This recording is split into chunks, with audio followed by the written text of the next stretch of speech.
we talk about Shenai of Bismillah Khan. Now, Shenai, you already know these people are very important people. Please try and identify them. Zakir Hussain is there, and with the flute, who is there? Please find out. All these people are very very important. Okay, Sarod player. This is Bismillah Khan. I'll tell you. This is Bismillah Khan. Okay, and he is a very important person. Okay, think of Shenai and Ustad Bismillah Khan's name will be the one which will flare up in your mind. Okay, but the Shenai has a kind of a long history. It starts from the time of Aurangzeb. Aurangzeb, there was a thing called Pungi. I'll show the picture of both of them. This is Pungi and this is Shenai. I have written a difference in between that, and it is very much necessary because questions are being generally targeted there. Pungi and Shenai's differences are being asked. Okay, and it is very much clearly given in the first paragraph. Okay, Pungi has a shrill voice and pleasant voice, and that one has a very the Shenai has a very pleasant voice. It's a kind of a generic noise maker, Pungi. Okay, and Barber has developed this one. The professional a family of professional musicians who had access to the royal palace decided to improve the tonal quality of Pungi, so they made 7 holes on the body. Okay, so the 7 holes created a kind of a soft melodious voice. That's why the nai means barber. Barber means nai in Hindi. So that is what the thing is. From there the word nai comes. And next come to the part. Now emperor banned the playing of Pungi, but it was revived by a barber in the court. That is what the thing is, by improvisation, and got the name of Shehnai. The sound of Shehnai was considered auspicious, and it is a part of a North Indian wedding also.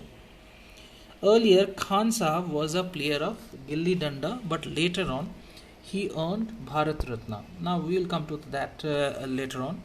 Now here, the instrument was so different from the Pungi that to be given a new name, that is what the thing is, Shah's chamber and Nai made. So that's why Shehnai. Okay, next comes the sound of the Shehnai began to be considered auspicious. That's what I told you. And next it is a part of a Naubat. Okay, Naubat, there are many Hindi words that will come up. Naubat, a traditional ensemble. Okay, I'll be giving you the meaning. Now the credit for bringing instrument to the classical stage goes to Ustad Bismillah Khan, underlined with the blue line. When he was 5 years old, he hails from a village called Dumrao in Bihar. Okay, and he would regularly go to nearby Biharji temple and to sing the Bhojpuri Chaitya for 1.25 kg price of laddu. Okay, so that local Maharaja would be giving. So here is the mention of the local Maharaja's matter. I did not underline that.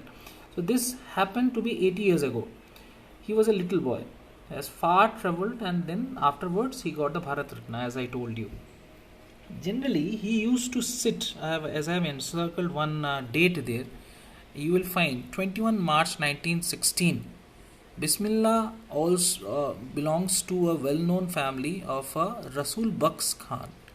Okay, was the Shehnai fair of the Nawaz of the Bhojpur King's Court. So this Pagambar Baksh, his father, and his grandfather Rasul Baks Khan, all were of paternal ancestors, were all of Shehnai players. So it was quite mandatory, you can say, or you can say it is quite evident for him that he went for this playing and he liked music actually. The young boy took to music quite early in life. You can understand at the age of 3. When his mother took him to the maternal uncle's house in Benares or Varanasi, now it is called Varanasi now, Bismillah was fascinated by watching his uncles practice Shehnai. So I have underlined one line, Ali Baksh to Vishnu temple of Vanaras, and then where Baksh was employed to play Shenai. He would go there and sit and watch him very sincerely, that how he is practicing.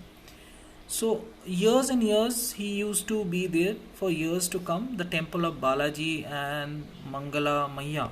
This line, please underline this one. Mangala Maya, this one.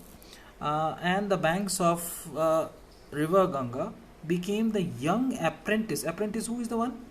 Who is the one, boys and girls? This is Bismillah Khan. Bismillah Khan. Okay, Ustad Bismillah Khan. Favorite haunts. Haunts means whether we used to visit.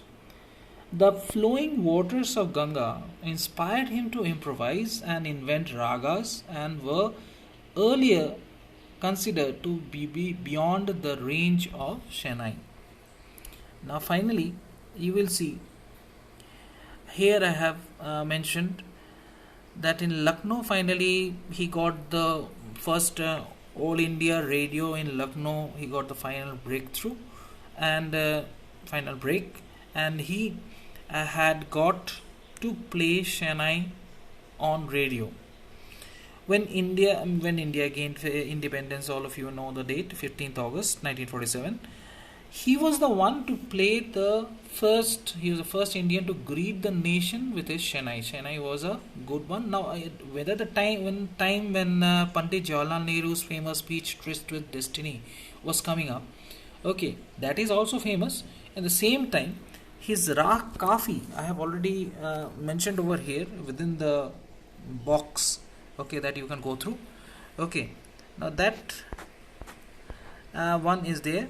And Bismillah Khan has given many memorable performances both to India and abroad. And finally, when Goonj Uthi Shehnai and Vijay Bhatt and all these people had asked him to play these things, finally he went on. These things are already underlined.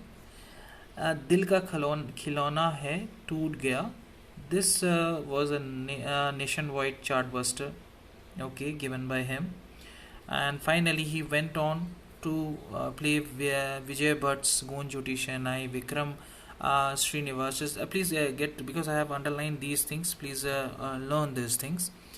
Awards and recognitions came thick and fast. Bismillah Khan became the first Indian to be invited to perform the prestigious Lincoln Center Hall in United States of America.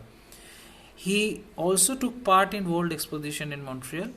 These places he went there, but when he was asked afterwards, with one of the people, that whether he would be going to USA or not, here I have underlined the matter.